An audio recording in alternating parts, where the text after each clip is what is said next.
अस्सलामुअलैकुम दोस्तों, जॾहिं असां कंप्यूटर खे घणो टाइम हलाईंदा आहियूं ऐं काफ़ी सारा प्रोग्राम खोलींदा आहियूं त असांजे कंप्यूटर जी रैम मेमरी भरिजंदी वेंदी आहे ऐं असां जेके बि प्रोग्राम खोलींदा आहियूं उहे प्रोग्राम असांजा रैम में वक़्ती तौरु स्टोर थींदा वेंदा आहिनि। उन जे करे स्पीड सिस्टम जी स्पीड वधाइण जे लाइ रैम जी मेमरीअ खे क्लियर करणु ज़रूरी आहे। उन जे लाइ असीं तव्हांखे अॼु सेखारींदासीं त तव्हां सिस्टम जी रैम मेमरीअ खे कहिड़े तरीक़े सां क्लियर करे सघो था। उन जे लाइ तव्हां टास्क बार जे मथां राइट क्लिक करे टास्क मैनेजर खे खोलियो।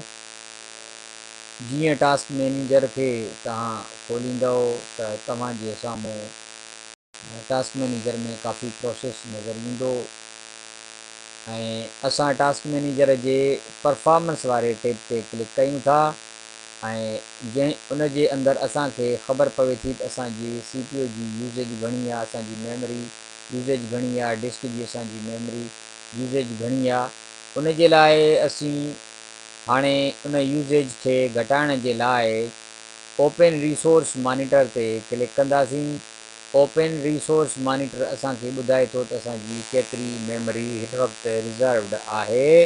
रैम खे क्लियर करण जे लाइ रैम मैप खे डाउनलोड कंदासीं। उन जे लाइ ब्राउज़र में अची करे इंटरनेट वेब ब्राउज़र जे अंदरि असीं गूगल टाइप करे उन खां पोइ इंटर कयूं था। गूगल असांजे साम्हूं खुलियल आहे। गूगल जे सर्च इंजन में असीं रैम मैप टाइप करे ओके कयूं था ऐं पहिरें नंबर ते माइक्रोसॉफ्ट वारनि जे हिन वेबसाइट तां हिन खे डाउनलोड कंदासीं। रैम मैप जे हिन डाउनलोड वारे लिंक ते क्लिक करण खां बाद में असीं हिन खे डाउनलोड कंदासीं ऐं डाउनलोड थियण खां पोइ असीं हिन खे डेस्कटॉप ते रखंदासीं।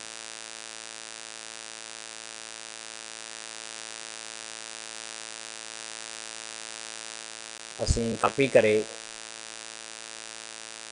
रैम असीं हुनखे कॉपी करे डेस्कटॉप ते रखंदासीं।